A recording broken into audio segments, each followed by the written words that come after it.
Hello guys, welcome back two things of Diya.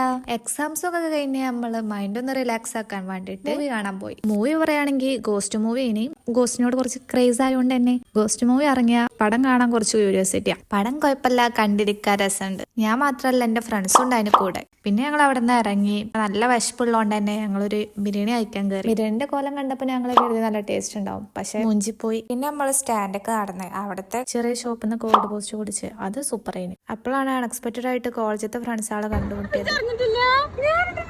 ഈ അന്തകൂടൽ എന്താന്ന് വെച്ചാല് സ്വന്തം ക്ലാസ്സിലെ കുട്ടിന്റെ കല്യാണം അറിയാത്തതിന്റെ ഞങ്ങളെ കൂട്ടത്തിൽ ഒരുത്തും കൂടെ വരാണ്ടായിരുന്നു. അതുകൊണ്ട് വെറുതെ പോസ്റ്റ് അടിക്കേണ്ടെന്ന് എഴുതിയിട്ട് ഞങ്ങൾ അവിടുത്തെ വിമാട്ട് കയറി. ഞങ്ങൾക്ക് കോളേജിൽ ട്രിപ്പ് വരുന്നോണ്ട് തന്നെ ഒരു സൺസ്ക്രീൻ തപ്പീന്. എനിക്ക് പിന്നെ ഫേസ് ഐറ്റംസിനോടൊന്നും ക്രേസ് ഇല്ലാത്തതുകൊണ്ട് തന്നെ ക്രേസുള്ള ഒരു ഭാഗം ഇത് മാത്രം. ഇത് പിന്നെ എത്ര കിട്ടിയാലും ഞാൻ തിന്നു. അവിടെ നിന്നൊരു സൺസ്ക്രീൻ എടുത്ത് ഞങ്ങൾ പിന്നെ പോകുന്നത് അടുത്തത് പിന്നെ ചെറിയ ഷോപ്പ് കയറി. അന്ന് ഷെസ്മിൻ എന്തോ വാങ്ങാണ്ട് പറഞ്ഞു.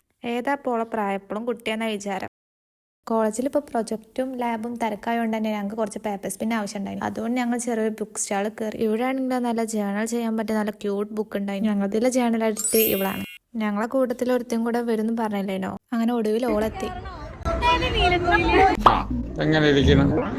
ഓൾക്ക് ചെറിയ ഡ്രസ്സ് ഷോപ്പ് അറിയാന് കിലോഗ്രാമിന് തൂക്കി വിൽക്കണത്. ഞങ്ങൾക്ക് ട്രിപ്പ് ആയതുകൊണ്ട് തന്നെ നല്ല ഡ്രസ്സ് ഉണ്ടാവും കരുതി അങ്ങോട്ട് പോയി. അവിടെ അങ്ങനെ കൂട്ടിയിട്ടൊക്കെയാണ്. സത്യം പറയാലോ, ഞങ്ങൾക്ക് അവിടുത്തെ ഏതും ഇഷ്ടപ്പെട്ടില്ല. പിന്നെ ഞങ്ങൾ അവിടെ നിന്ന് പോകുന്നു. പിന്നെ ഞങ്ങൾ സ്റ്റാൻഡൊക്കെ പോകുന്നത് ഓരോരോ ചാറ്റ് പറഞ്ഞ് ഞാൻ പിന്നെ വീട്ടിൽ പോയി. അപ്പോൾ അടുത്ത വീഡിയോയുമായി നമുക്ക് വീണ്ടും കാണാം. Okay, by.